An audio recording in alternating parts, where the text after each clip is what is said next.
Hello po, good morning po sa ating lahat. Welcome back na po sa ating YouTube channel. For today's video, isang tanong na naman po ang ating pong subscriber po ang ating pong sagutin. Ito'y galing po kay Jindan Channel. Shout out po siya dyan, kaibigan. Ang kanya pong tanong ay, bagong EI daw po yung kanyang inahing baboy. Nalalagas ng balahibo. Pwede bang purgahin? So kung kayo po ay mahilig po sa paglaga ng mga baboy o kahit anong hayop pangkabuhayang pag-agrikultura, mag-subscribe lang kayo sa aking YouTube channel.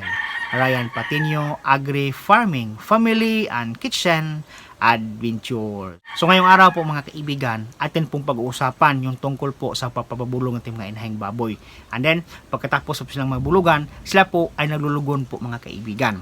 Pagkatapos yung pong purgahin, bigyan nyo po ng vitamin B complex at saka vitamin ADE para po maging malusog po yung kanang mga pangatawan.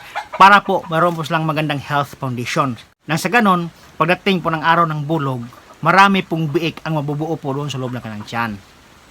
Kapag ang inyong baboy po ay nabulugan na po siya, and after na po nabulugan, sila po ay naglulugon, huwag nyo pong purgahin. Kasi po, yung paglulugon po ng mga inahing baboy at yung pagpurga, ay wala po yung kinalaman po mga kaibigan. Kahit na purgahin nyo po yung mga inahing baboy nyo, kapag sila naglulugon, maglulugon talaga yan. Kasi po, yung paglulugon po natin mga inahing baboy ay cycle po yan ng pangangatawan natin mga inahing baboy na sila po ay maglulugon sa mga panahon na iyan.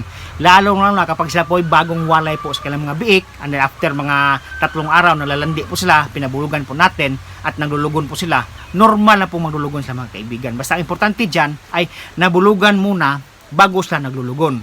Kasi po sa experience ko po mga kaibigan, ako po ay nag-EI ng inahing baboy dati, and after 1 week o after 1 linggo, siya po ay naglulugon. Pero siya po ay nabuntis at nanganak po ng 13 piglets naman po mga kaibigan. So wala pong relasyon yung paglulugon sa pagpurga.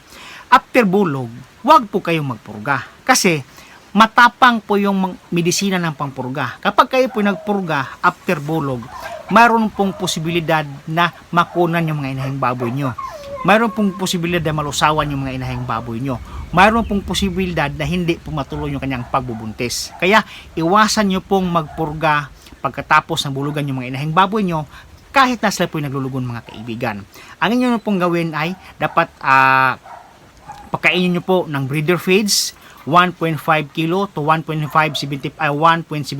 kilos per day from day 1 hanggang day 30 po mga kaibigan. Then, painumin po ng maraming tubig, and after 1 month, turukan po ng mga vitamin B complex at saka vitamin ADE 5 ml each po mga kaibigan.